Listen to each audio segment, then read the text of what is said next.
It is that time. I'm excited to be here. Hope you're excited to be here. Everyone should be excited to be here. Today we are joining News Talk 1010 with Jerry Agar. He's back in the studio, and I haven't spoken to him in forever because he's been recovering from some knee replacement surgery. We've had other people standing in his, or sitting in his chair. Just hasn't been the same. Yeah, we're doing that. If you want to phone into the show, 416-872-1010, text 71010. We're doing the show for 30 minutes roughly with them, and then we will pop back. Actually, nothing changes for you if you're watching on our social media platforms. We will be here until 11 o'clock. So bring your traffic and police questions. You can throw them into the chat, and our producer, the lovely and talented Mrs. Shap is my producer today.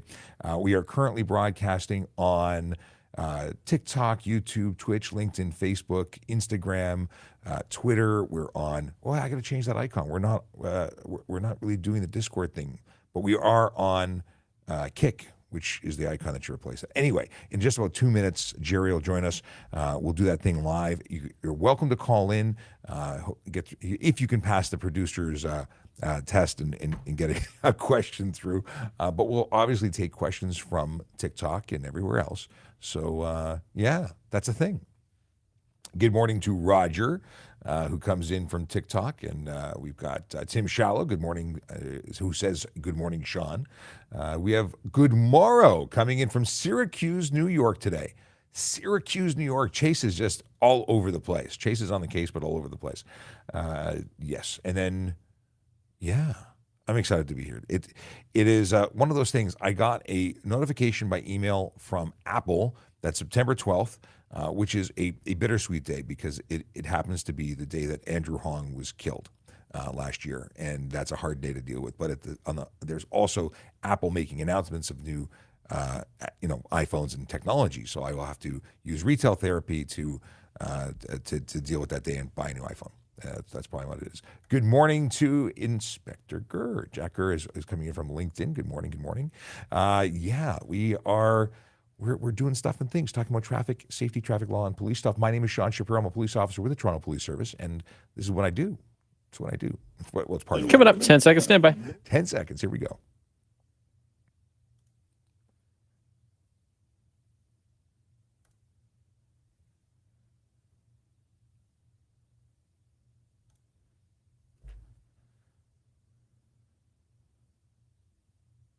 On the go, take News Talk 1010 Toronto with you. Download, listen, and learn through the iHeartRadio app. Now back to Jerry Agar. So Sean Shapiro is a traffic officer, traffic safety programs, traffic operations for the city of Toronto. He's on TikTok at Traffic Services and started a program some time ago on TikTok where people will weigh in and ask questions, and he answers questions and have conversation about the traffic law. We all seem to be thoroughly confused by it based on how these have gone over the past, and we decided to dip in every once in a while. As we do now, I call him fondly the TikTok traffic cop, Sean Shapiro. Good morning. Good morning to you. Good to have you back. Good to be back with you. Here's the thing that's in the news right now. People are distressed because the insurance companies, which charge us an arm and a leg and maybe some other body part in Ontario, first of all, are now jacking up the rate for people who buy cars that are at higher risk of being stolen. This isn't specifically something that you deal with as a traffic officer, but I look at this and I think we're overcharged for insurance in Ontario. But that said, I mean, I'm looking at the possibility of getting another vehicle. And I look at the list of what gets stolen. I'm not buying one of those. It's definitely going to influence people's buying habits. But here's the deal. There's the ones that you'd expect to be stolen because they're high value and they're being resold. But the truth is criminals will steal anything because they're using them as crime vehicles to then use for stealing other things. So I don't know what's safe and what's not anymore. Okay, but there are vehicles that are much more likely to be stolen by organized crime that will take your vehicle in 15 seconds off your driveway and have it in Halifax tomorrow. There is that. And that might be a good tactic for keeping low rates. But at the end of the day, I'm going to drive what I drive, and hopefully they won't take it. And I'm going to take steps to make mine less attractive. I'm going to put the club on the steering wheel. I might have an interlock system that requires a password to actually start the vehicle. So there's things you can do to make your vehicle harder to steal, and those are definitely things that you should look at. There's tons of options. Now, Sean Shapiro, the TikTok traffic cop, is with us, and he'll take your questions at 416-872-1010, 416-872-1010, toll free, 877 518-5151, 518-5151. You can text us as well. Here is Adam from North York. Adam, go ahead.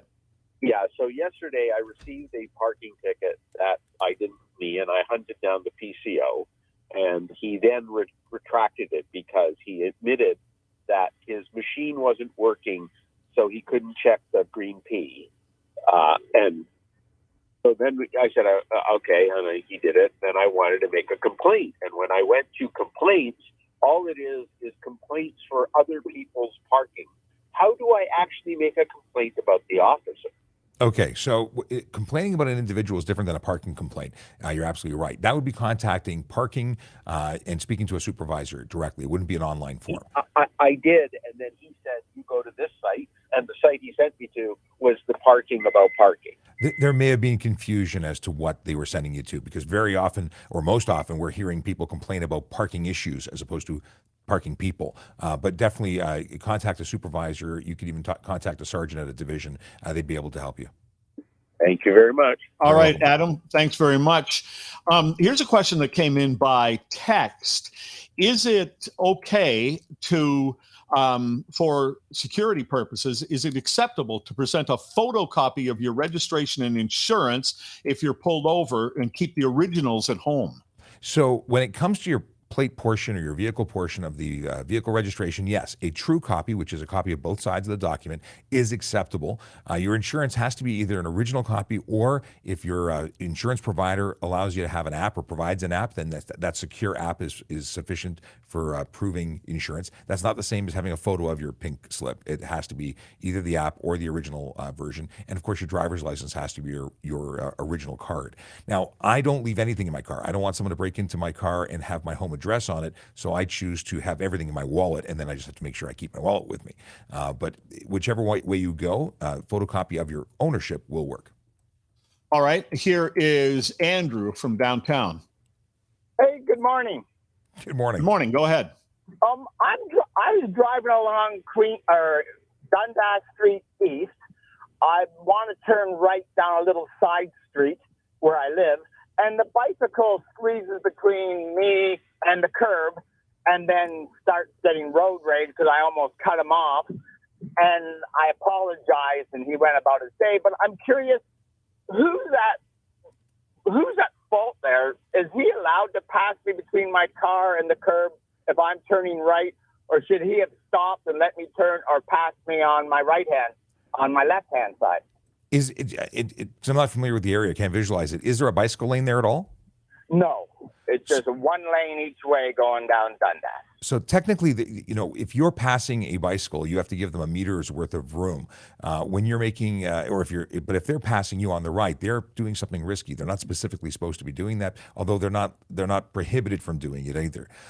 So one way before making a turn that you can protect yourself is close that gap so that you're close to the curb, and that what I call pinching the curb, so that no one can get by you. That would require the bicycle to pass you on the left as they're supposed to, and that's a safer way to go. But you do have to be careful. Smart. Yeah, you do have to be careful when you make right turns. You can't cut anybody off, even if they're doing something that's dangerous. Thanks very much for your call. Somebody sent in here, and I think they're being a little snarky given my current circumstance, but I'm just going to read you the question from the text board. Should your driver's license be suspended after your knee surgery until you're fully healed?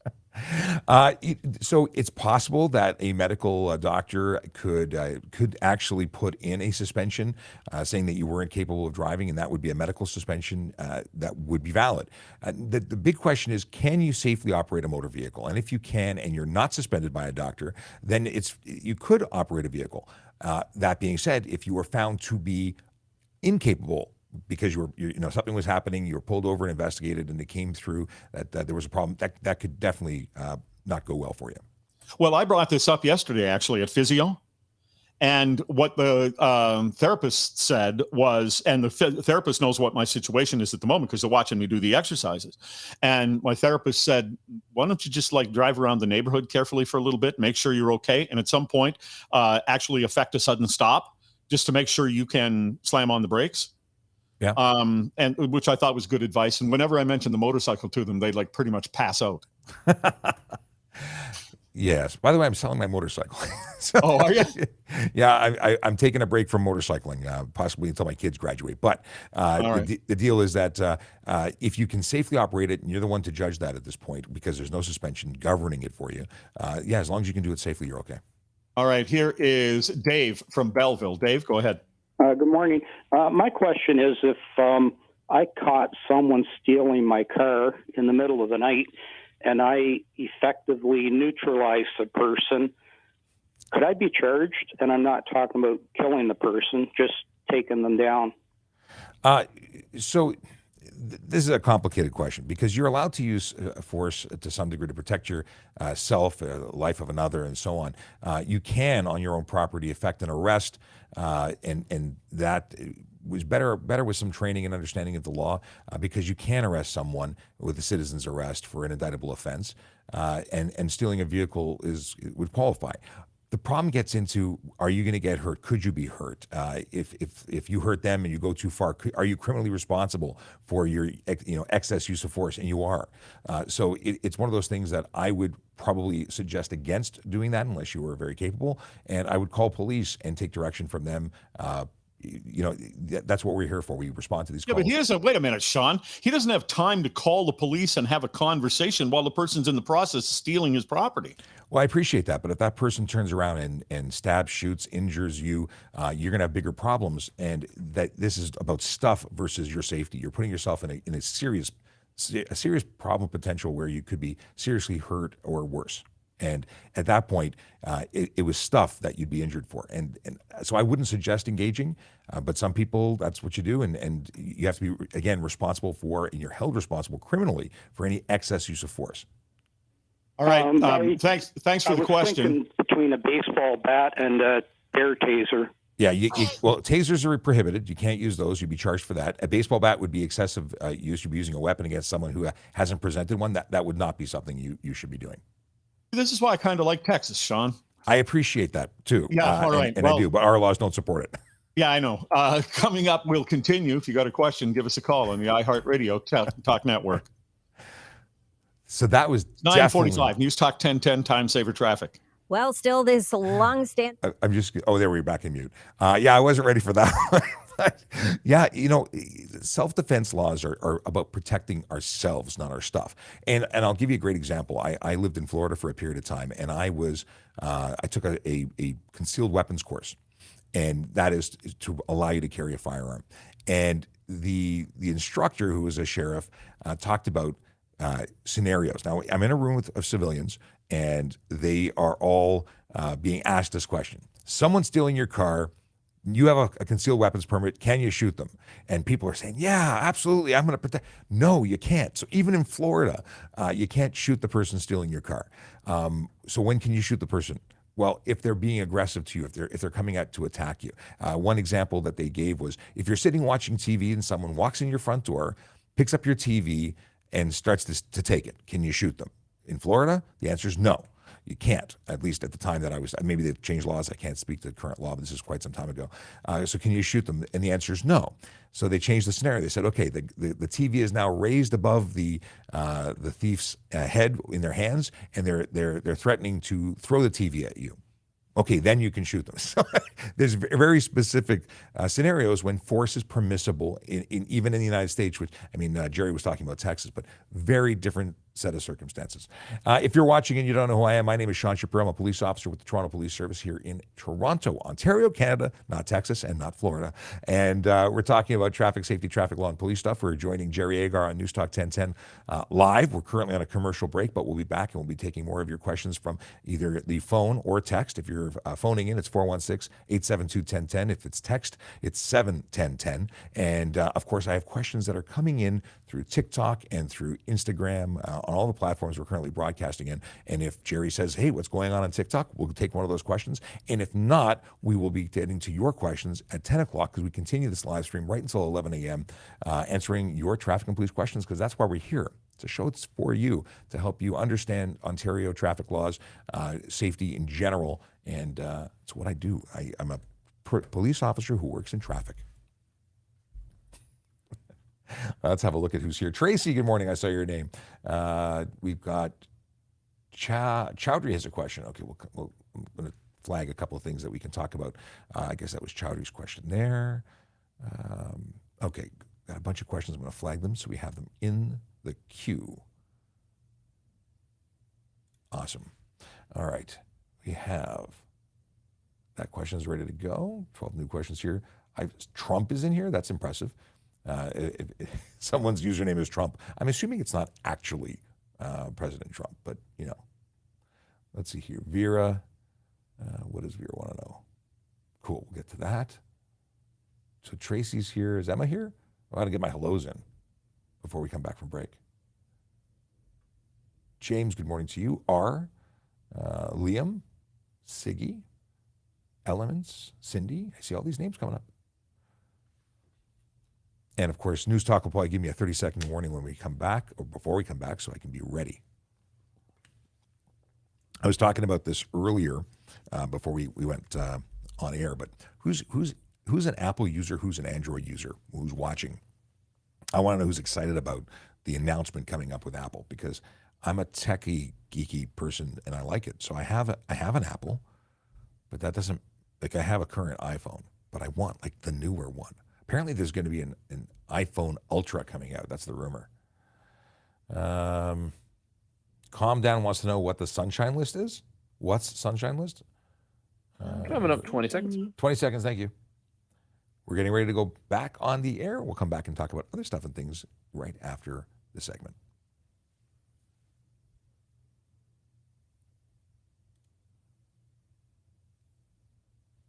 It's a long 20 seconds.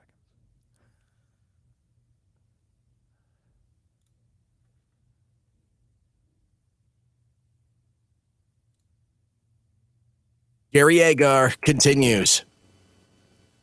Good to have you along. And Sean Shapiro's here from Traffic Safety Programs, Traffic Operations for the City of Toronto. He's on TikTok pretty much every day answering traffic questions. The handle is @TrafficServices. We dip into that show every once in a while, and I call Sean Shapiro the TikTok traffic cop. But Sean, in Wasaga Beach this Labor Day weekend, they're worried about some of these illegal car rallies that pop up. So modified vehicles are not permitted to enter Wasaga Beach this Labor Day weekend. How do the cops monitor something like that, or how do they administer it? Because what's the definition of a modified vehicle? Well, it's interesting you bring that up. I'm aware that they've brought out a bylaw to bring in more police and emergency services and basically crack down on this. I'm not sure exactly what they're using there, but ultimately, if a vehicle is modified illegally, because modifying doesn't necessarily mean illegal, and I'm sure that's not what they're talking about. But vehicles that are lowered, have modified exhausts that are loud, have improper tires, vehicles that are generally engaged in stunting. That's what they're looking for, and they're going to be enforcing the Highway Traffic Act, I imagine, to not only prevent them from coming in, but likely taking them off the road because many of them are unsafe and illegal for the road altogether. Oh, I see. So, in fact, if you were doing everything on the up and up with a vehicle like that, and there was an actual legal event for these kinds of cars, you would have to trailer it there. If you were taking a vehicle that wasn't street legal, and you would have to trailer it there, and then I don't think they'd have an ability to stop you from bringing it in because it's your stuff. The problem is when you take these illegal vehicles and drive them on the road, that's when you're committing an offense. If you have a question for Sean Shapiro regarding traffic issues, 416-872-1010, toll free 877-518-5151. and text me at 71010. A G1 motorist on Highway 10 got charged with driving too slow. It freaked some people out, Sean. Oh, we got dangerous speeders out there. What are you going after this person for? Driving too slow is against the law. It is. Unnecessary slow driving is the charge. And it's when you're impeding traffic and you're creating a hazard by driving slow unnecessarily. And it confuses people because if it's raining and the speed limit's 100 and you're doing 90 or 80, that's not necessarily unreasonable. It might be driving for the road conditions. But when you're driving 40 in a 100, and I don't know what the speed was, but that would be dangerous. And that's where drivers like this get pulled over and charged. But one thing in that article is that it was a G1 driver who was being supervised by another driver who was not qualified to supervise them. So they were illegally behind the wheel, and they were on a road that they weren't allowed to be on because you can't be on the highway with a G1 at all unless you have a licensed driving instructor with you. So, that comes with increased consequences. And oddly enough, somebody was just asking, what will happen if I get caught driving with a G1 alone? And it comes with a $110 ticket, but it also comes with a 30-day suspension if it's their first time on conviction. Okay, somebody just wrote in a follow-up question here by text. How low is too low for a modified car? Low to the ground for lowering. So there are maximums and minimums for clearance of the vehicle. But when police pull you over, we're looking for contact rub with the tires and the frame or tires and body. People are taking vehicles that have millions of dollars of R&D to make them comfortable and work the way they're designed to. And then what they do is they chop the frame or the springs, they lower the vehicle, and they basically have it run like crap. It is counterintuitive. They're making the vehicle less good. Low rider. When going through an intersection, this person writes, will I get a ticket for completing a left-hand turn on a red light, even when the alternative would be to being stuck in the intersection? So if you entered the intersection legally, while it was green, or if you were unable to stop in time, you entered it on a yellow, you're required, once it goes red, to clear the intersection. So you're not running it at that point, you're in the way, and you have to clear it. And if you fail to do that, you could actually be charged. Okay, well, what I do, and I think what most people do, is there's no turn lane or light, or the turn light has run out. I'm the next vehicle, and I can pull ahead without blocking the flow of traffic coming my way. I'm actually in the intersection, but I'm not blocking anybody, but I'm sitting there waiting for the light to change so that the traffic coming toward me stops, and then I complete the turn, the left-hand turn. That's legal, isn't it? I'm trying to frame this. So you've entered the intersection on the green? Yes. And then you're just waiting until you, as long as if it changes while you're already in the intersection, you're just obligated to exit it. And if you don't, you could be blocking the box. You could be running into problems. But once it turns red and then there's room, you still have time to get out before you're responsible for anything. All right. Here's Mike. Mike, go ahead with your question. Hi there. I have an acquaintance who was given a speeding ticket for 117 kilometers in, I believe it was an 80. Is the officer required to present like a printout or something of the radar as proof? No. The officer has observations of the what they saw and that they recorded and confirmed things. Whatever their evidence is, it may not have been a radar device that they used. It could have been pacing. So there's no receipt or proof required for court. Okay. All right, thank you. Thank you very much. Good to have you. Here is Sarah in East York. Hi there. Just wondering, can you turn left onto a one-way street on a red? So if you are on a one-way street and you're turning onto yet another one-way street, that is the only time in Ontario that you can make a left on a red. You still have to come to a complete stop, and you have to ensure that there's no sign prohibiting it. And of course, it has to be safe to do so. Okay. All right. Thanks very much for your call. Now, somebody just wrote in, I don't know if this is your purview, but why is car insurance mandatory? It's because you're putting people at risk when you're out on the road, and I guess the government has decided that we need to make sure that the people that you may hurt are protected. It's that liability thing. If you hit a pedestrian and you're uninsured, that pedestrian's in a big trouble. They'll have to sue you, and that we need to get them those benefits immediately to care for them. So this is assumption, of course, but that's what I believe it is. There are places where you don't have to have insurance, and that's a bad place to be driving. Well, I've lived in quite a number of jurisdictions in both Canada and the United States, and I know that in some jurisdictions I was offered the opportunity to, it was mandatory to have liability insurance for the reason that you're talking about. If I hit somebody, then I have to be able to provide them compensation for their vehicle, for their injury, that sort of thing. However, I didn't have to buy insurance on damage to my own vehicle. If I wanted to take that chance and either have it written off or pay for it myself or whatever, that was up to me, because that's my responsibility for myself. And that's the same here. You don't have to have the comprehensive insurance. You can have liability only. And with older vehicles, for instance, my motorcycle, it's not worth fixing based on the insurance if it gets ruined. So I have liability only. Is it illegal? Yeah, we get this question from time to time. Is it illegal to flash your headlights at oncoming cars to warn of a speed trap? I say morally it's incorrect thing to do. Yeah, but that's not what they're asking. I understand. But technically it's improper use of your headlights. You're failing to use your low beam, and you could be blinding other drivers. So technically, yes, you could get a ticket for it. Are there times when you're doing it for the right reasons and officers wouldn't charge you for it? This is one of those things. Morally, I wouldn't suggest it. Legally, technically, you're blinding the person, but it's communication, and it's probably not a big deal. But I suggest not doing it, because you're helping people get away with speeding.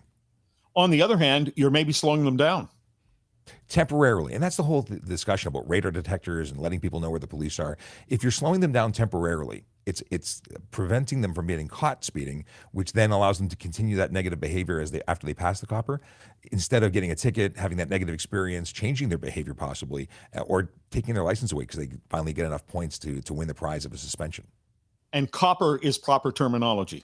Copper is something that is, copper, police officer, to me, it's all the same. I use the terminology all the time to represent or to reference police officers. It's not a bad word. Okay.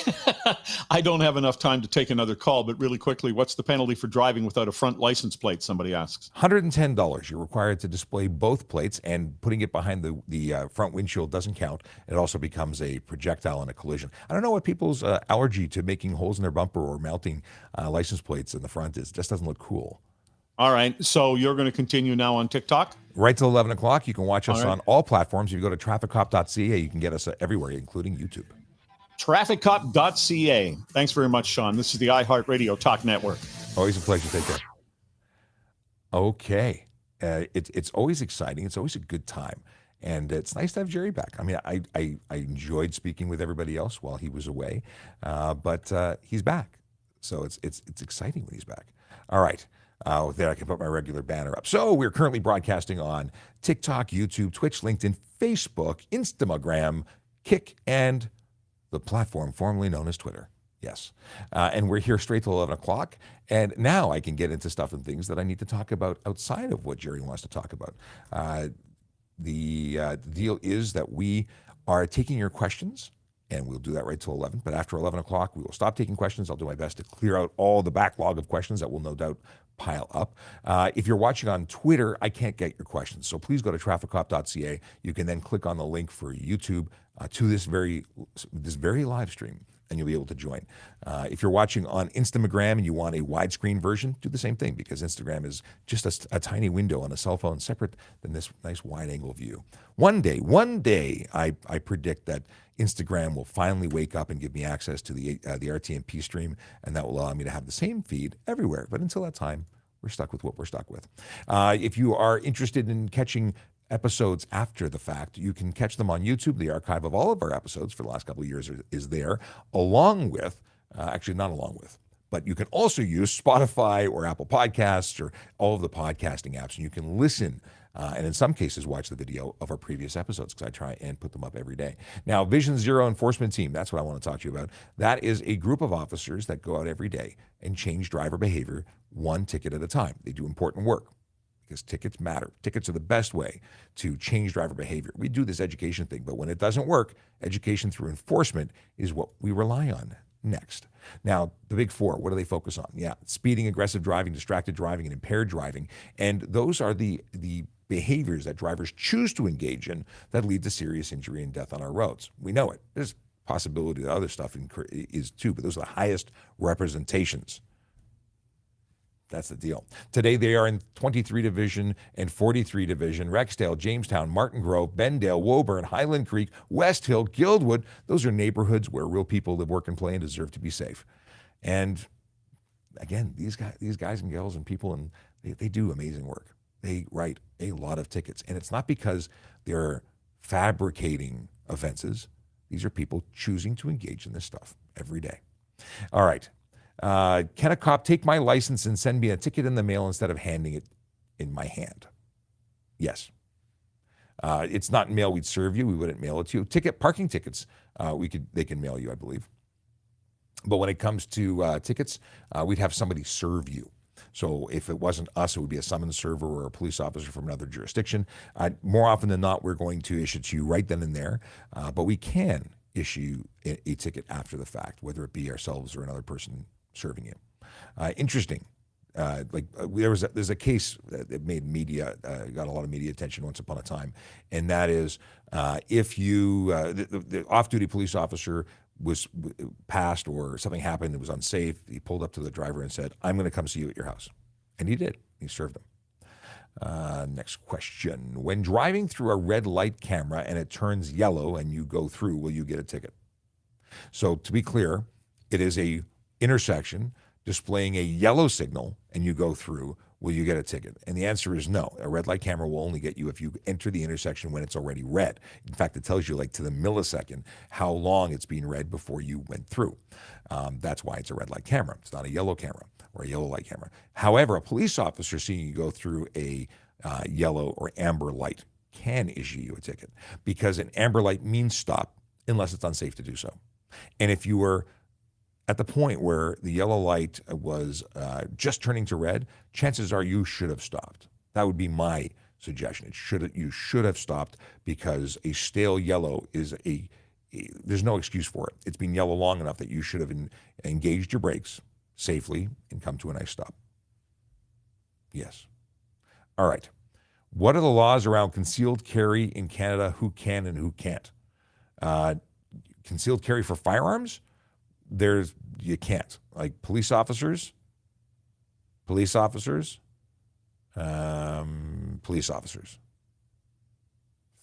I don't think there's anybody else who can carry. There were at one point like 9 people, federal judges that were issued because of specific threats. There were some people who got permits, but I think there was 9 in Ontario, and that was probably 20 years ago, and I don't think they issued them or have been issuing them.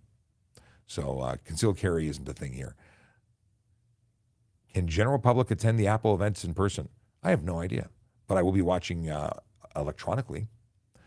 I started talking about this on the air, but I want to really go into some more detail because I didn't with Jerry. So what will happen if I get caught driving with a G1 alone? And the deal is, as a G1 driver, you cannot operate a motor vehicle alone, period. You're not licensed. You have a learner's permit that requires you to be supervised by a qualified G. That person must have 4 years experience in any combination with G2 and G. So if you had a year as a G2 and 3 years as a G, that works.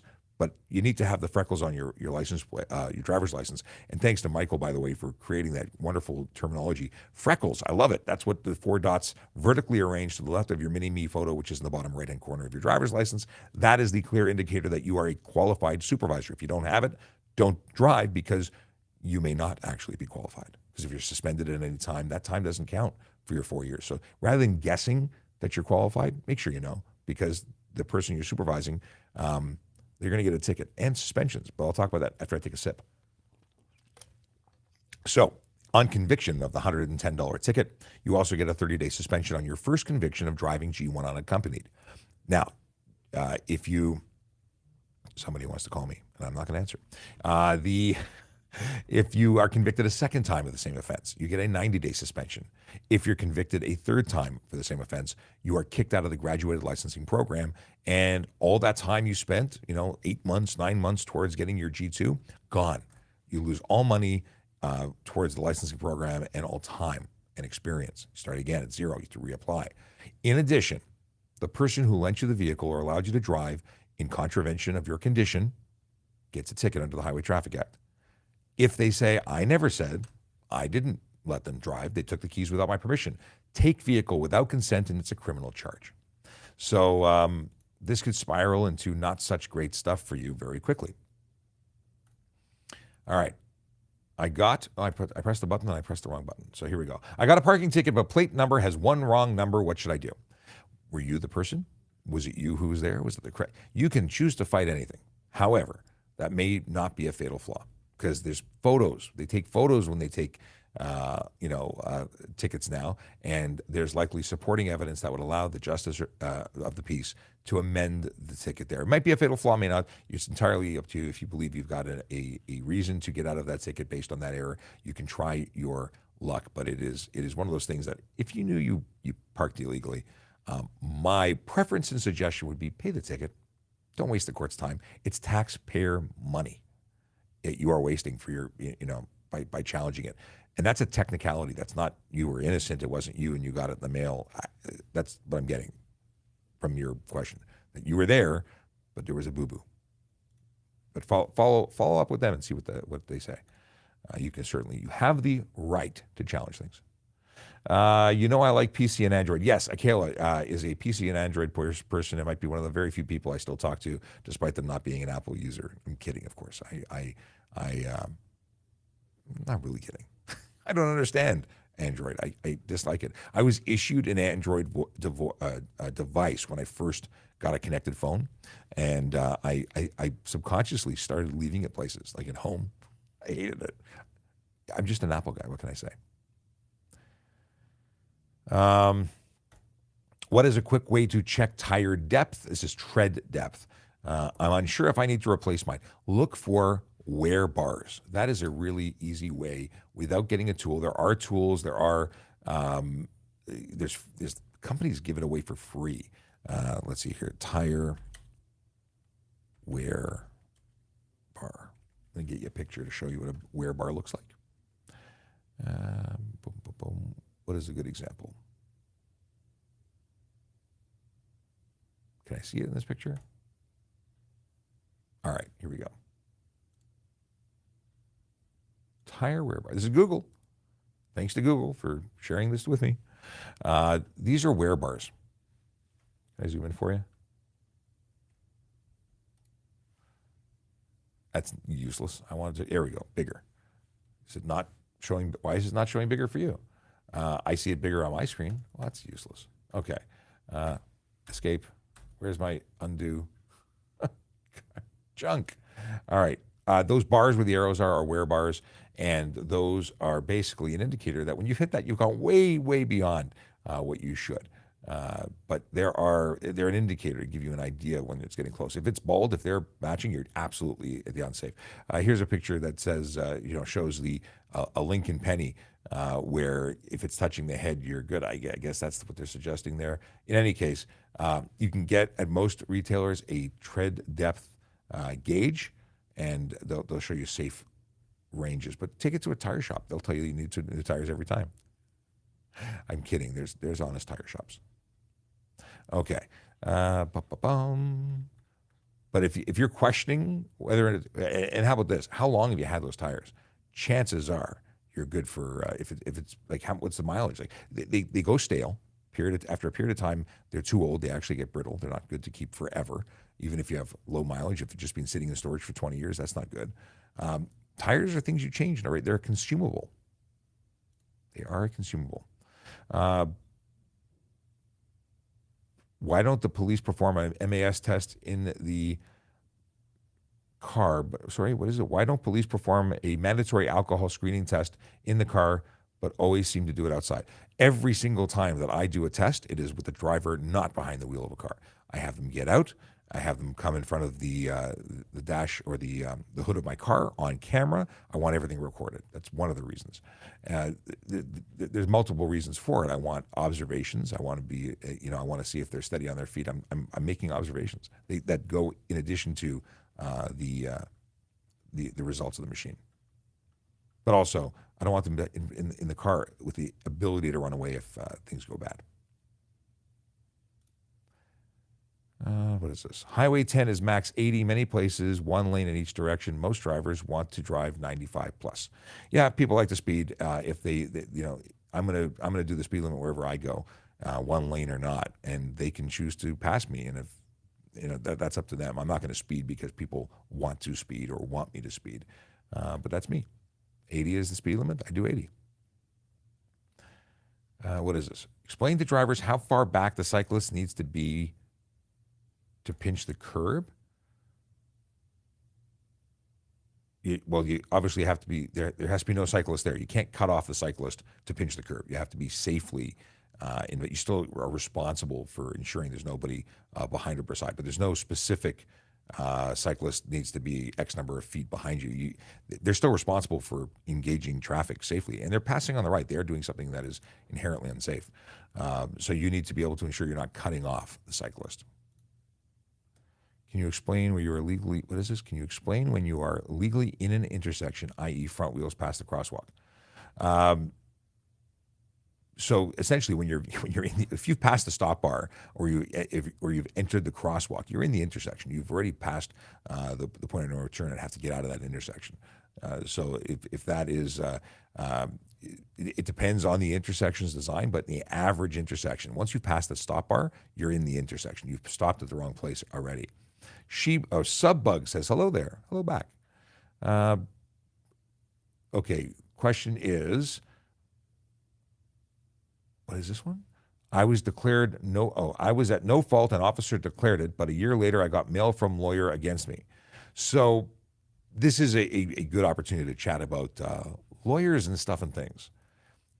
Police make observations and make a determination from our perspective, fault. We'll say that this person made an unsafe maneuver, charges were either late or not late or whatnot. Lawyers can still sue for anything, or at least persons involved can still sue for anything. It doesn't prevent, just because the police say it wasn't their fault, doesn't prevent someone from suing you. You can sue anybody for anything. They may not be successful, or maybe they will be. So just because you get a no fault, according to police in the report, does not mean that you'll never be challenged on that. Insurance companies make their own determination of fault after we've submitted our report. Okay. Good morning to Zombie. Hello. Hopefully you brought your dad jokes. We're in need of dad jokes today. I do have my calendar of dad jokes. As we get towards the end of the hour, we'll do some of that. AJ the Awesome is on a break, so says, good morning. Good morning to you. How are police allowed to have bike racks that block license plates, but others can't? Technically, police can't have bike racks that block license plates. There's one law. There's no exemption for it for anyone. It's a bone of contention because I brought it up before. It can't be done. It's a really bad example of us not doing it. But I will say this. If the police know what their license plate is and they don't have to check it. That's the only thing I got for you. It's not an exemption. I'm making a joke about it. The truth is there are marked vehicles. They have numbers on the side. They say police. We know who they are. We know what vehicle it is. And you'd be able to report that vehicle regardless of having the license plate. And that might be the theory behind it, but technically no exemption that I'm aware of for that. So it shouldn't be done. And I've suggested alternatives. I've suggested plate relocation kits. And I say that for anyone who has a bicycle rack. Where can I legally ride a dirt bike? On private property, or if you are plated and have trail authority, you're allowed to be on a trail, and you qualify for whatever the trail requires, then you could ride a dirt bike there. But you can't ride it anywhere else, private property, unless, again, trail. Good. We talked about this. Who would get a ticket if there's more than one? What is this? Who would get a ticket if there's more people than seatbelts? The driver and the individual. Yeah, I charge the driver. Well, actually, it depends at what age the driver, the passenger is. So under 16, the individual is going to, the driver is going to get all tickets, and for the over 16, the individual gets. I'm confusing myself. Under 16 child driver gets a ticket for no seatbelt. But you're talking about driving with more passengers than seatbelts, and I want to say that there's a charge for that. Let me look up seatbelts. Seatbelts. Drive with seatbelt removed. Drive with seatbelt unoperated. Driver failed to wear seatbelt. Passenger failed to occupy a position. Drive with passenger under 16 failed to occupy position with seatbelt. So it looks like it's just going to be the individual who'll get the ticket. That being said, no one's driving in my car without seatbelts. I will not move it. right? It doesn't matter adult or not. I don't need you becoming a projectile in my car and hurting me, nor do I need to have the PTSD of you dying in my car when I could have been like saying no. But yeah, there you go. Host one. Okay, the question is, why did you stop recording the intro? Time.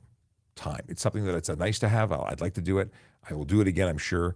But very busy in the office, and thus I've not had time to do the warm and fuzzy 2-minute intro that I will one day do again. And maybe it'll be one of those things where I record it today for tomorrow. I got stuff and things to do when I'm not doing this. But I appreciate the question. It's a good question. Radic wants to know what in my opinion, what features should I look for when buying an in-dash camera? Dash cameras are great. I have one. I personally believe front and rear-facing camera is a minimum, as opposed to not. My first dash cam was a front only, and I really regretted not having a rear camera. And it's amazing what I catch on my rear camera. And I was rear-ended just before I installed my camera that was sitting on the dining room table for a month, and I was just too lazy and I got rear-ended. But yeah, I want that coverage. I want the highest resolution I can get for the money. Personally, not everybody cares, but I have a 4K camera in the front, and I still can't read license plates sometimes. So the better the resolution, the better the low light sensitivity. That's important. I like Wi-Fi. I have Wi-Fi functionality in mine. It allows me to download the video. So when I'm safely stopped, I can hit a button, my Wi-Fi kicks on. I can use an app on my phone to download it instantly and turn it into a TikTok video. But for anyone, it's easier than having to take the SIM card or the memory card out, drop it into a computer, download it later. So that's a thing. What else? There's options for radar. I don't have radar in mine, which means that when someone walks up, it starts recording as an incident. I think that's a cool feature. Maybe I'll buy that, but I haven't bought it yet. It's an add-on. What else do I care about? I think that's it. Buying something that has good software, good warranty, good reviews is good. You can get stuff for like $30-$40 and it'll do what you expect it to do. It'll be a $30-$40 kind of quality thing. So it's Linus Tech Tips did a great review, and that sort of influenced my purchase of the one I got. But feel free to reach out to me if you want more information, or a link to the video that I found. Liz is replying to Liz. I'm all about Apple. Cool. Team Apple. I'm a big fanboy. Apple fan. I used to work actually as an Apple technician years and years ago.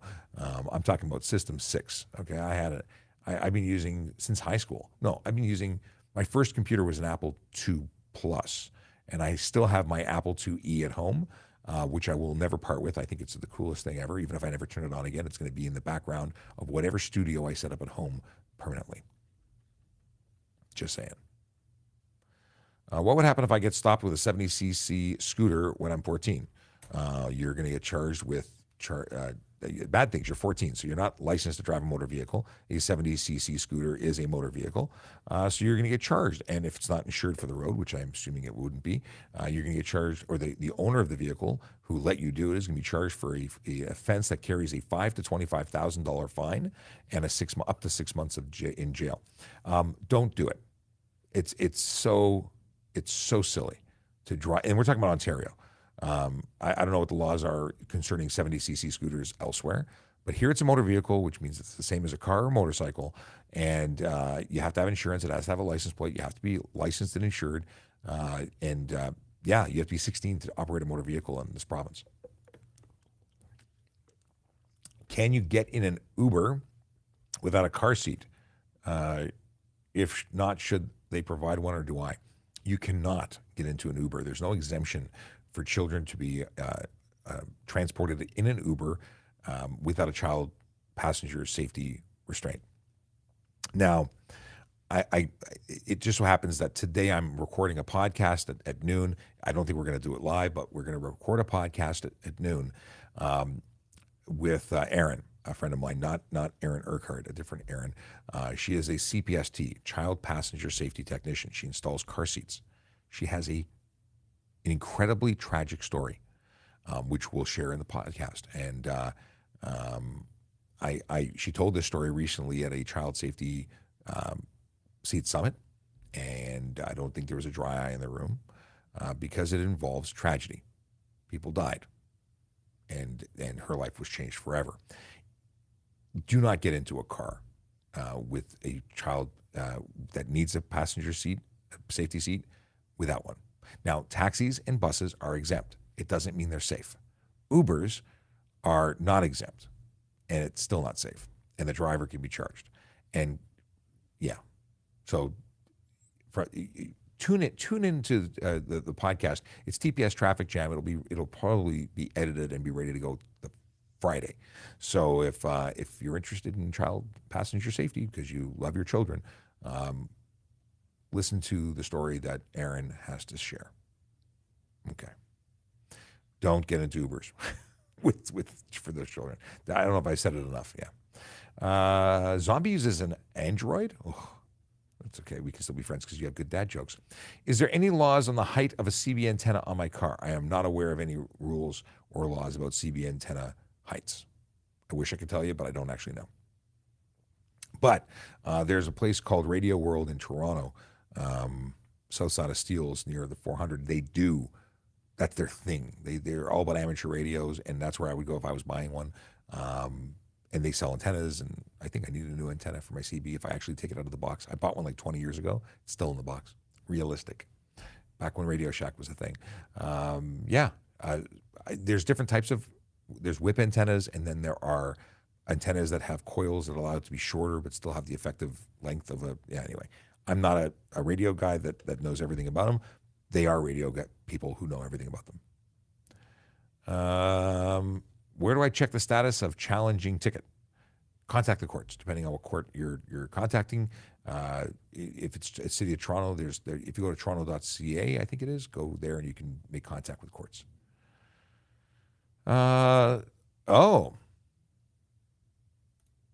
Okay. So my dad's old TPS work phone is an Android. Does TPS offer Apple as an option? Please say yes. In fact, they're all Apple now. They don't issue Androids anymore at all. Yeah, I hated the Android. I'm just not an Android person. I'm an Apple through and through. From the watch, the phone, the laptop, everything. I have it's all one universe of equipment, and it works so nicely. I edit videos. I use all sorts of stuff. It helps. Let's see here. What happens when someone gets charged for stunt and the cop shows no proof in court? So here's a question coming in from BTN Dre, and that's coming in on Instagram, which is why you don't see it on your screen for the other platforms. The deal is that I want to know what is the proof that you'd be looking for. See, I give evidence by way of telling you what I saw. That's my evidence. So the court is going to hear evidence from me in chief when I testify as to what I saw. There's no evidence. You don't necessarily need video evidence, although now with body cams and in-car cameras, that's usually available. But yeah, if they can't make their case through articulating their observations or providing some kind of evidence, as you say, then that's it. It wouldn't be enough to necessarily convict. But you'll also have to defend the allegations because court charges are allegations. So if you come back and say, I don't think he said enough to make me guilty, that's not how it works. You have to also articulate why you weren't doing what you were doing because you were obviously there. But yeah, there's if you were charged, you can go look up the Defendant's Guide to POA Court. And I would suggest everyone who gets a ticket read that because you'll understand the court process. Because people are really confused. They go, "Why? I don't have any." If they don't provide me like a 4-page document outlining the X, Y, and Z, well, that's not proof. Well, proof is not what you may think, or it may not be what you think it is. Thin White Line Interceptor asks, is the left lane considered the passing lane in all multi-lane roads? 6 lanes, a section of the... So a left lane isn't a passing lane per se.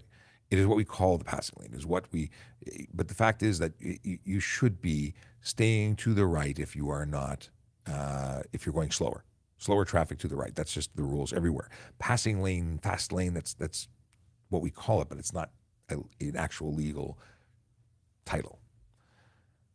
Okay. Scrolling back, I got a whole bunch of questions to flag, and then we can get back into answering the questions you have. If you're watching and you don't know who I am, my name is Sean Shapiro. I'm a police officer with the Toronto Police Service, and I talk about traffic safety, traffic law, and police stuff all the time. It's kind of my thing. Now, I am currently broadcasting on multiple channels, and then these episodes are also available for replay after the fact. And there's lots of good stuff here. So if you are really, really bored, you can watch them all. But we do this live Monday to Friday from 10 to 11. Now, this Friday, we won't be doing it, but I should have an episode of TPS Traffic Jam, which is our podcast, different than the replays of this event. We have the TPS Traffic Jam podcast, which is actually interview style stuff where I talk to someone about different things. The most recent episode that's currently up is about Drive Festival, which is coming up real soon in September. And it is it's a major car lover awesome event where you can go fun for the whole family. It's at the Canadian Tire Motorsports Park. And check it out at, drivefestival.com, I believe. Yeah, definitely worth looking at. And you can watch our episode on YouTube. And I think, it went everywhere. But it's easiest to find on YouTube. How do you get to us? Go to youtube.trafficcop.ca. That's the easy way to get to our channel. All right. Trying to find where I left off. Looking. Crosswalks. What's this? Oh, we talked about that.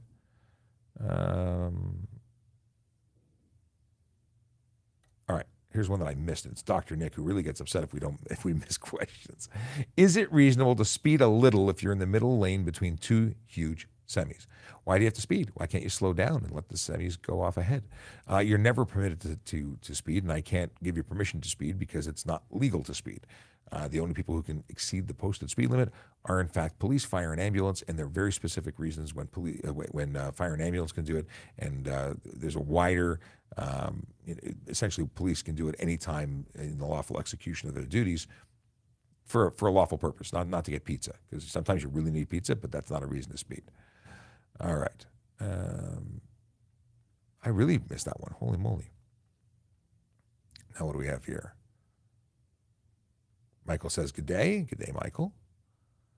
If I change the exhaust on my motorcycle, here's a question, to make it louder, can I get a ticket? Yeah. Motorcycles are generally loud enough. In fact, all vehicles that have stock pipes are pretty much the way they are in order to pass the law and make them legal for sale. When you start putting other stuff on to make them higher performance, freer breathing, possibly louder, you are running the risk of making them no longer legal and creating unnecessary noise. Now, motorcycles have two different things to look at. Cars have one. There's unnecessary noise, it's $110. Having an improper muffler is $110. Having no muffler, $110, I believe. But motorcycles also have the opportunity to make so much noise, in the city of Toronto in particular, that they trigger a bylaw. If they idle at 92 decibels or higher, they're getting a $500 ticket on top of all the other tickets that they'd get. So can you change your exhaust? If it's a legal conforming one, yes. But then why are you doing it? Question, are you guys coming to the Hamilton? Age of the Awesome one. Blah, blah, blah. Let me stop this again and take a sip.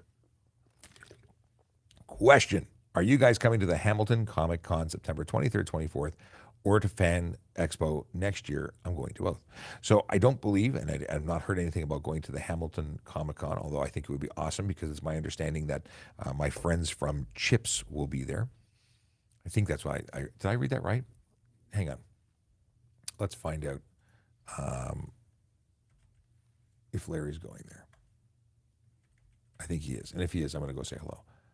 So I will go, but on my own time. Comic-Con.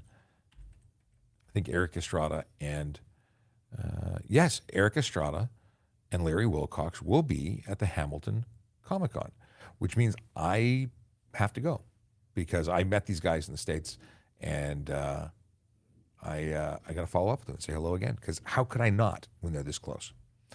Now, last time I went bowling with them, but that was a different story. Anyway, I think I'll make an appearance there. And then when talking about Fan Expo, I really hope so. I really would like to go next year. We had great success at the event. So many of our followers and friends came by to say hello, and so many new followers and friends that we met at the event. So it was really, really successful, and I'd love to do it again, but we'll see what happens. You know, it's great to make plans, but real life kicks in all the time. All right. Robert says, hi, Constable Sean Shapiro. I was having lunch at Sherway Mall last Sunday and noticed someone stealing a motorcycle license plate and recorded it and wanted to send the video to Metro Toronto Police. How do I go about it? Thank you. That you could do a couple of ways. You could call the local division because you were at the Sherway Mall. So what division would be handling that? I can't think of it. But if you call 808-2222, they'd be able to direct you. It's not a 911 situation. It's not an immediate emergency. The non-emergency, again, 416-808-2222. And you could be contacted to your transferred to your local division. You could, if you wanted to be anonymous, you could contact Crime Stoppers. That would be a way. You could... it's bugging me now. Where's Sherway Gardens? Anyway, rather than waste everybody else's time looking for it, you can also DM me and I'll figure out where exactly and who to contact. But that's a great piece of information to provide and let them know, because there's probably already a report in about that. You're just providing additional evidence. And the mall security would also likely have really good footage. But thank you for being a great human and trying to help out. I appreciate that. Not enough people get involved with these things. People tend to post things for their own benefit on social media, but don't actually contribute and try and catch the evildoers. And I do think it's evil. Steal someone's license plate. That's terrible. Mind you, do you know? Are you sure it was stolen? Was it them selling their motorcycle and taking their plate off? Like, there could be so many different scenarios. Let's see. Good morning from Christopher Hayes.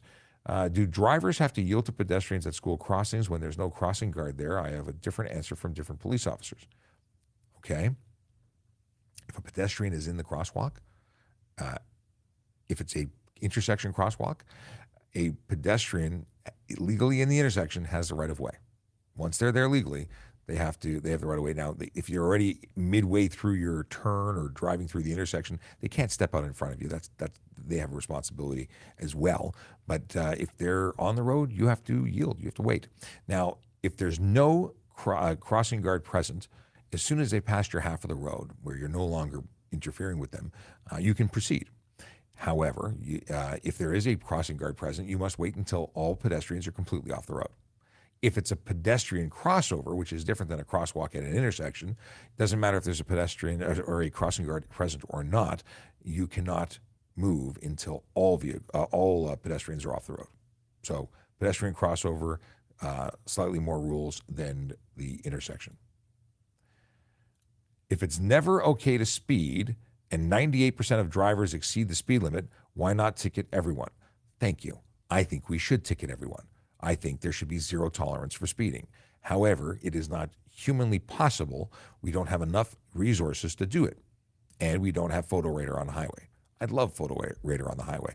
I would love to see people slow down because speed kills, and creating an environment where people don't take speeding seriously creates an unsafe environment on the road.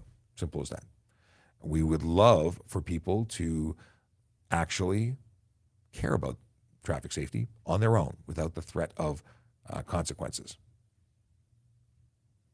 It's going to take time, but I'm confident we're going to get there one day, and I'm working towards it. Every single time I go live, I hope that we get one more person who buys into traffic safety, and maybe that saves a life, because one life is worth doing this. Okay, thank you to Michael, who says Sherway Gardens is in 22 Division. It's not. I've never really worked out in that area, so I really appreciate that. Thanks for looking it up, Michael. Kayla says, did you see the phone mount pic I posted in Telegram? Does it look legit? If not, I want to dismantle it as soon as possible. I will check it out. For those who want to join our Telegram group, go to telegram.trafficcop.ca. We've got a small group of regulars who hang out there and chat. And I spend as much time as I can, but I'm all over the place. But these guys, they're very active. Michael and Chase and Kayla, yeah, they're the gang. All right. I'll have a look, though, and check it out afterwards. Comment from TikTok. Where'd it go? Medicare practicing driving after surgery is dangerous. Heal first. I agree with you.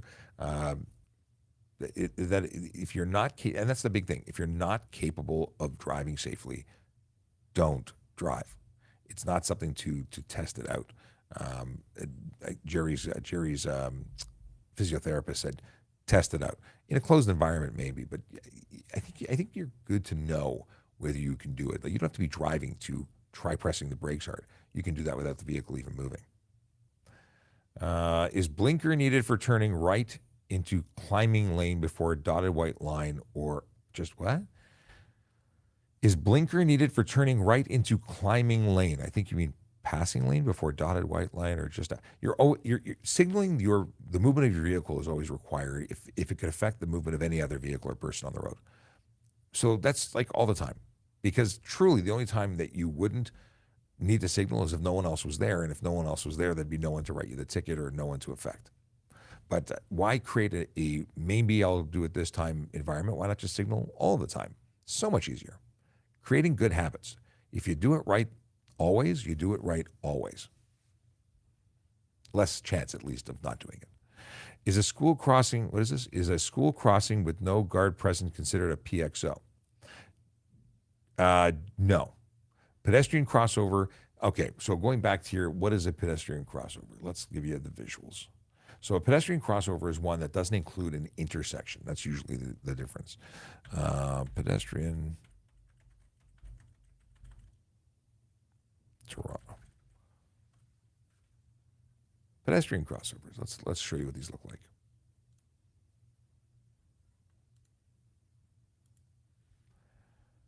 All right. So that's where they have the hanging sign. Come on, I want a better picture than that. Really? That's the picture? Come on. That's junk. I mean, all the text is good, but I wanted a visual. Well, let's try this again. PXO crossing. I want images. Show me images. Here we go. There is no intersection here, nor here. They are on their own. If it's in conjunction with an intersection, it is a crosswalk. So there's a difference. See all these signs and lights and whatnot, those are pedestrian crossovers. And they're marked pedestrian crossover and have the flashing lights. Those are other indicators, clues.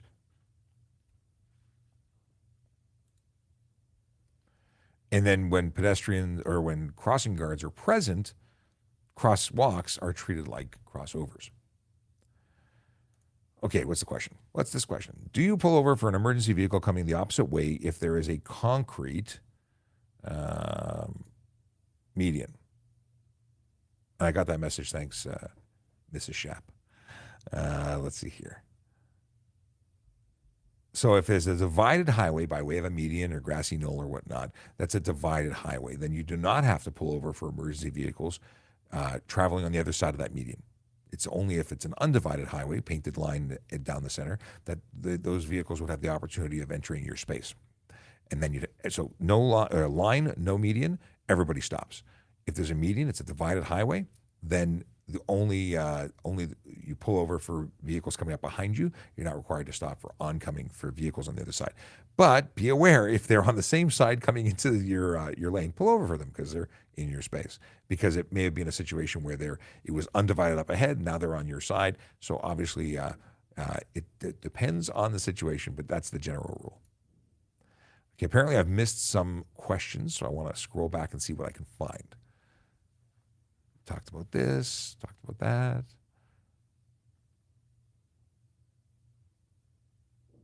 Oh, okay. This was a comment that I missed from AJ. I went to the expo as part of the MTF TAC team.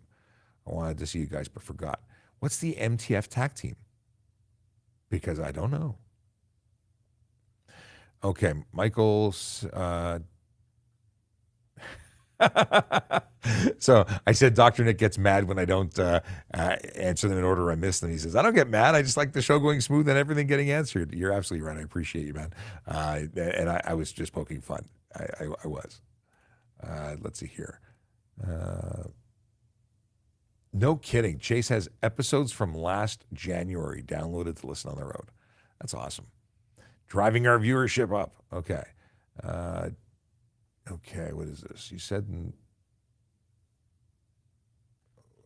okay. Where to go?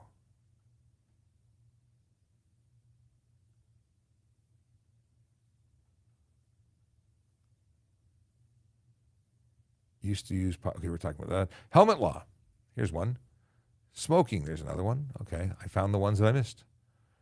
Benefits of career. Okay, we got license plate question. Oh, I found a whole bunch. Holy smokes. Okay. Oh, thank you so much for letting me know that I missed all these. Tinted license plate covers. G1. Let's keep going there. Oh, wow. I missed a whole bunch. Okay, I'm flagging all these so I don't miss them again. I think. Oh. Okay. Oh, wow. I missed a whole bunch. Okay. All right. I think I'm up to date. Let's go back to the ones that I missed, and then we'll continue with new ones.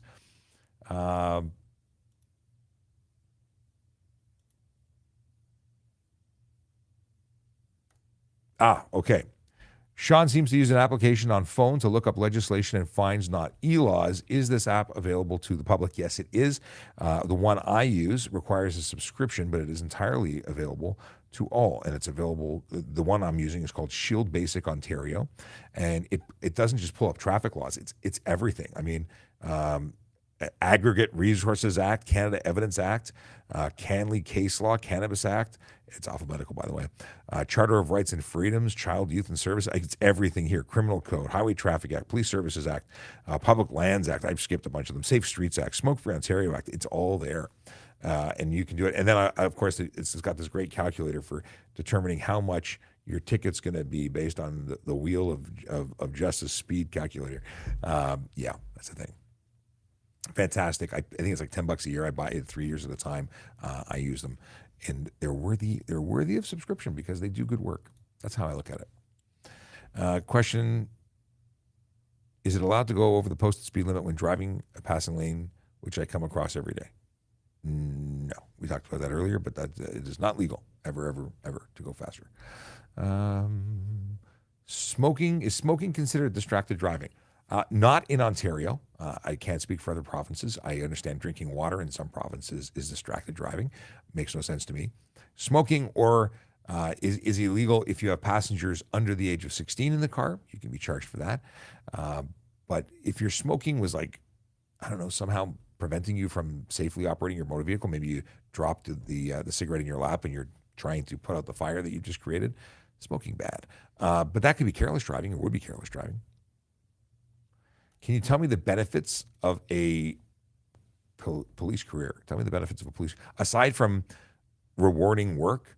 I think a great schedule. I used to love shift work. I loved having days off when everyone else had to work, because then it was like having a city to yourself, being a tourist. Like, we work 7 days on, I don't, but normal people work, more normal police officers who are on the road work 7 days on, 7 days off in Toronto, or 4 days on, 4 days off in York Region. And every 7 days to have a 7 day stretch, that's like working 50% of the year and knowing that you're always going to have time off to go to the movies at lunch. I mean, come on, what could be better than that? Now, I say this because I like it. That's not for everybody. I now work a Monday to Friday shift. I have my weekends off, which most people say, wow, that's great. And I'm like, oh my God, I can only go to Costco when 9 million people go to Costco. So I like being up when nobody else is.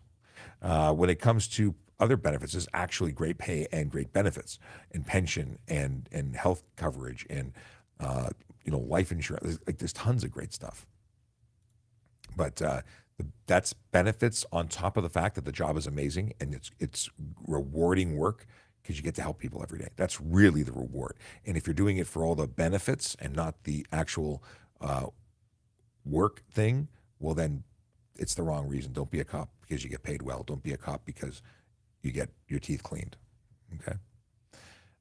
Can you put your front plate on the windshield, or does it have to be on the front bumper? Front of the vehicle, front bumper, front grille. It could be a tow hook adapter. Those are fine. Not on your front windshield. Not anywhere inside your vehicle, behind glass, where it becomes a projectile. It's dangerous. Don't do that. Is it illegal for someone in the 401 to prevent people from passing in the left lane going 100? 100 if the 100 is the speed limit, technically they're doing the right thing. Passing is only required to pass someone going under the speed limit.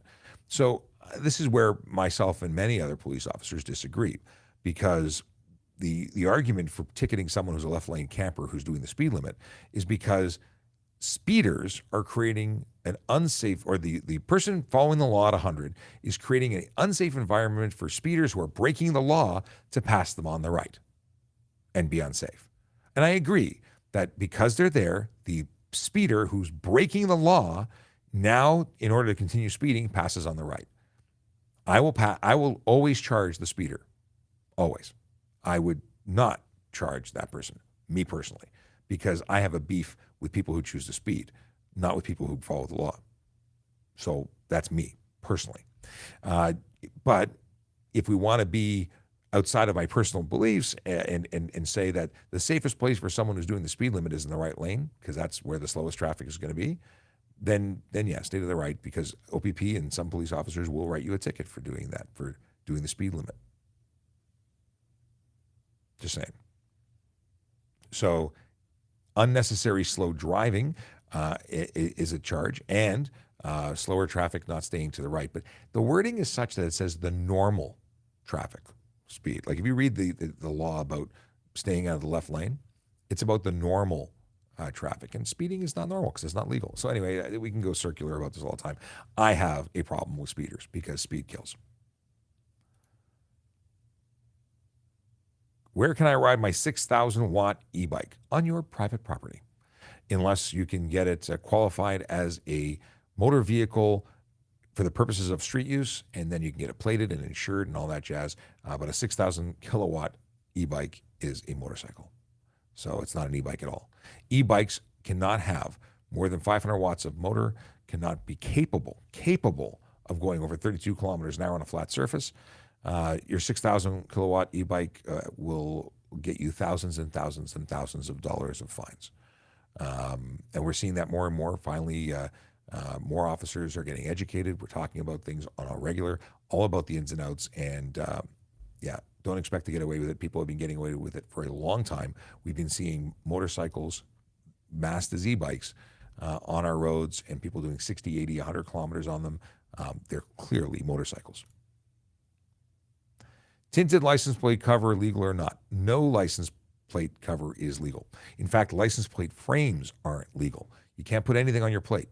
Can't be clear, can't be tinted, can't be polarized, can't be like nothing at all. Raw plate, bolted to your car, that's the only way to do it legally. Even a license plate frame that covers the edges, illegal. Now, are we focused? Are we spending our days and our nights worrying about people with license plate frames? No. If we can read your license plate frame or license plate itself, chances are you're not going to have a problem.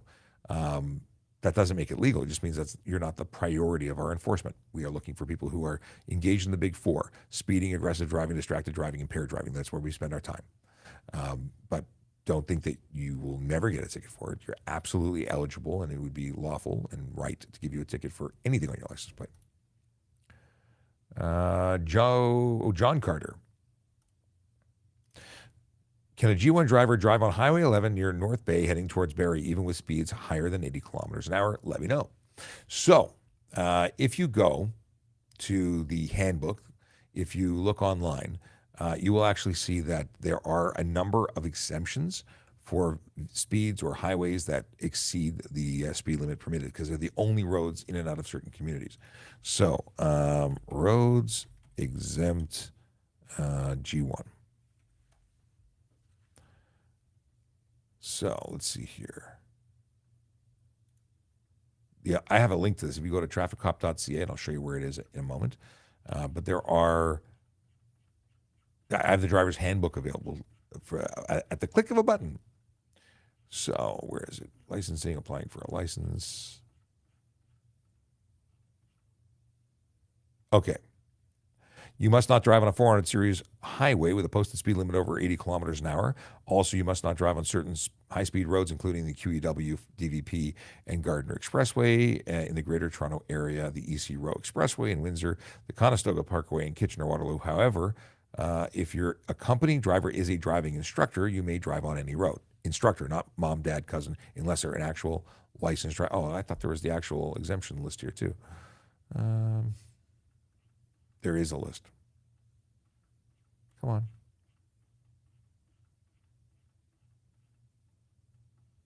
Come on. Yeah, I can't find it. There is a list, and I will have to find it for you another time. But there are a number of them, and this may be one of them. Okay. Question. U-turn when someone is making a right turn on red, 2 open lanes, who goes if at the same time? So both have to make sure that it's safe to do so. U-turns is an unsafe turn. Nobody understands what you're doing. You look like you're making a left turn, and then you just never stop making a left turn. So it's kind of reasonable that the person making the right turn turns in front of you. Who's more wrong? Who's more right? Well, the right turn driver is at a red light, has to ensure that it's safe to go before you go. And you, as the U-turn person, has to ensure it's safe to make a U-turn. You're both 50-50, kind of, sort of. And I saw a video on TikTok which may have spawned this question. That is like the right turn person is making a right turn into the curb lane. A person making a left turn would be into the left lane, and they'd never meet. The U-turn person is going wide, and it's a complicated situation. I'm going to say they're both responsible, and there's no good that comes from U-turns. It is the most dangerous turn, even though I've had driving instructors tell me it's not dangerous. I'm like, yeah, but there's so many deaths related to them that it's kind of dangerous. Does dancing count as distracted driving if it helps with ADHD focus? Just dancing, well, but bouncing to the music is not necessarily dancing. If it doesn't interfere with your ability to safely operate your motor vehicle, I'm okay with it. If you're all over the road because your dancing causes the steering wheel to move and now you're over 3 lanes, or even just hitting both lines, like, you're going to get investigated for one. And careless driving could absolutely be the result of that. Not distracted driving, but careless. If a driver receives a speeding ticket in Ottawa, are they able to challenge it in a Toronto court, or must they handle it in the jurisdiction of Ottawa? Where you are charged is where you will be taken to court, and where you will be responsible to testify in the event that you're going to court. So yeah, it's not, you don't change jurisdictions. You don't send we don't send you to Toronto or to Ottawa. It's wherever, it doesn't get transferred. It's where you are. Remember, the officer is not going to travel to Toronto to testify against you. You're going to go to where you committed the offense. Yeah. Do cops give consideration of excess speed when passing 20 or 30 miles per hour over the limit? Miles per hour? 20 miles per hour is 32 kilometers. No, you're not allowed. You're in the States. Different rules may apply. In Ontario, Canada, there is no exemption for passing to be able to, allowing you to speed. Just isn't a thing. Not a thing. I don't understand the need to go faster. Like, if everyone's doing the speed limit, why are you passing anybody? I know, unpopular, but I drive the speed limit. You should too. Scrolling to find some questions. We're really quickly approaching the 11 o'clock hour, which is where we stop taking questions. Because we will be ending the show, because that's what we do. We do it from 10 to 11. In this case, today we were on with Jerry Agar, News Talk 1010. We started at 9:30, so it's the hour and a half extra large episode, and I love the extra large episode. I do want to talk very quickly about employment, but I want to make sure we have all the questions answered. Is there someone who's interested in employment? Third-party speed cameras discussion.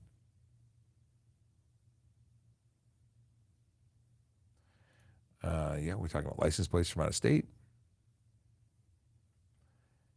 I think we covered that. All right, let me flag these. Sorry, guys, I'm trying to make sure I catch everybody, which involves reading. Discussions about dancing from Michael. How high can you lift a truck? I think it's 3 inches. Throw this one right out there and get it out of the way. I believe it's 3-inch body lift is the max, but there is a maximum height that you can have with your center of your headlights to the ground. I will say this: the higher you raise your vehicle, you're basically preparing to kill pedestrians. Like, that's not safe. Bumper height is a major contributor to pedestrian fatality when you get into collisions. There's just no reason to be high. Like, you want to build an off-road rock crawler, trailer at places. Don't drive it. Okay. Okay. Questions about speeders. All right, here we go. We've covered this. Do cops give? Okay, we talked about that. Is it illegal to drive on left lane that says keep tight except to pass? No, you should be you should be staying in the right lane. You shouldn't be camping in the left lane. If those signs are present, you can get a charge for not only a disobey sign, but you could be charged for not being in the right lane if you're slower moving traffic. I don't agree with it, but it's a thing. I'm interested in becoming a police officer. Would you recommend benefits and starting pay, or what would you recommend? So let me quickly talk about careers because you've given me the opportunity to, and I will take that opportunity and show you what we got. So if you go to tps.ca,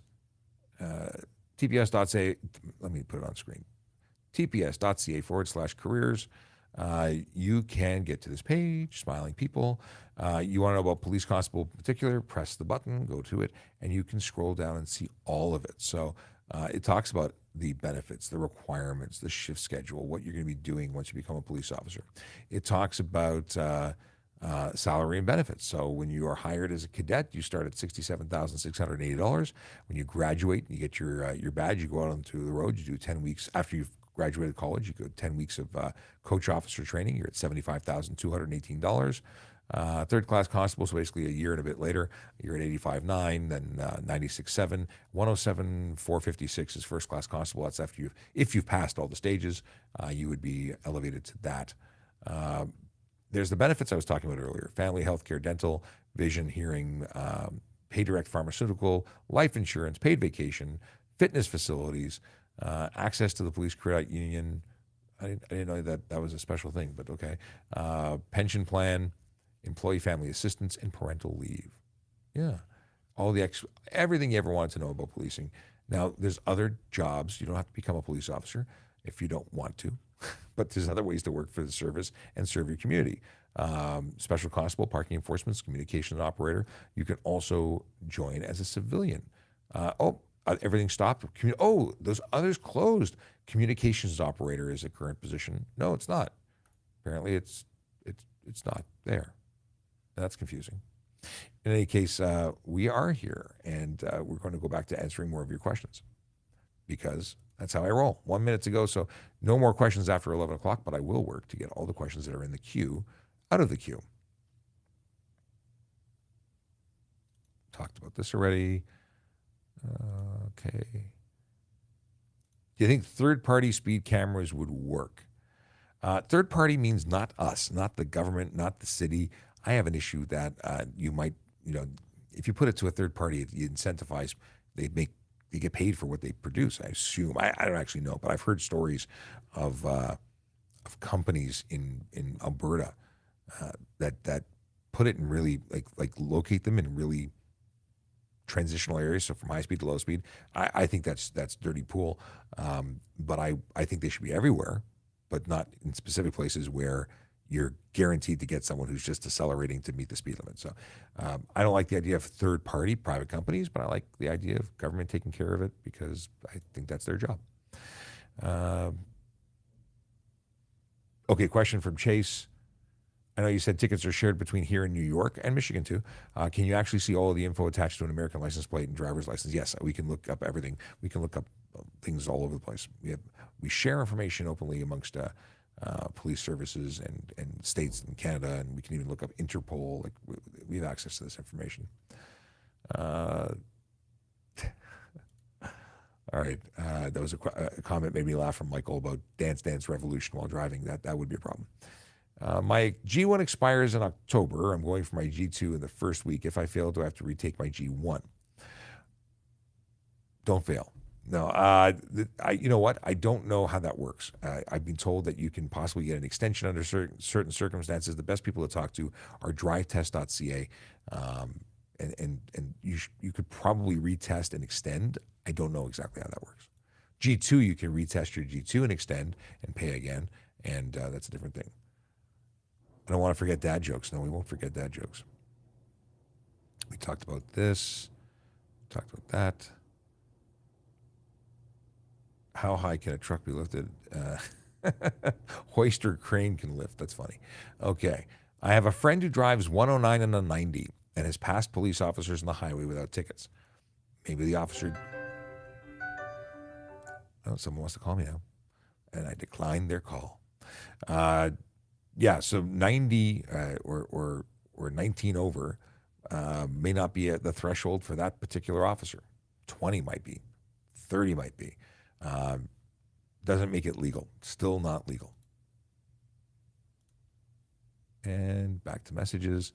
All right, 11 o'clock, so no more questions. We have a dad joke. And the dad joke is, to whoever stole my antidepressants, I hope you're happy with what you've done. That's good. I like that a lot. It's always about stealing stuff with you, Zombie. Always. Who stole my copy of Microsoft Office? Who stole my? What was the other one? They're great.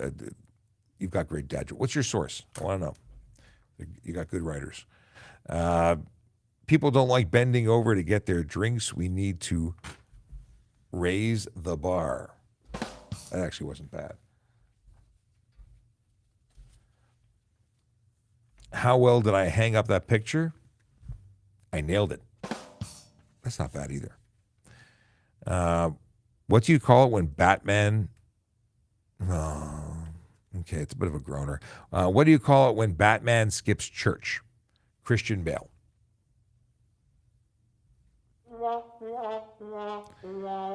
Why can't you trust anything balloons say? Because they're full of hot air. They're calling again, and I can't answer the call. Okay. We're out of time. I have got to go. If you're looking to find ways of contacting me, want to watch our other platforms, then by all means, go to trafficcop.ca. There's links to everything that we do, and we would love to have you watch us on all our social media platforms. Like, share, subscribe, all that jazz. We do this Monday to Friday. We will not be here this Friday. I'm taking the day off to spend time with family on the last weekday before kids go back to school. And I think it's important. Last day of summer break. So I won't be here Friday. We will have a podcast episode on Friday if all goes well, or maybe I'll just put a rerun up. In any case, there'll be something to watch at 10 o'clock. And I hope you have a fantastic day. Here is the Song of Songs, the traffic song. But we will be back tomorrow, 10 a.m. for your traffic and police question pleasure. Yellow light, red light, green light, go. Driving safely helps the traffic flow. Watch for pedestrians, look out for bikes, and don't drive like a jerk that no one likes. Yellow light, red light, green light, go. Driving safely is the way to go. Put down your cell phone, nobody needs you to text and drive on the DVP. Yellow light, red light, green light, go. Stop at stop signs, look both ways, then go. Seatbelt, save your life indeed, and watch your driving. Don't speed. Yellow light, red light, green light, go. Driving safely is the way to go. Don't drink and drive or smoke some weed, because you might go to jail and not get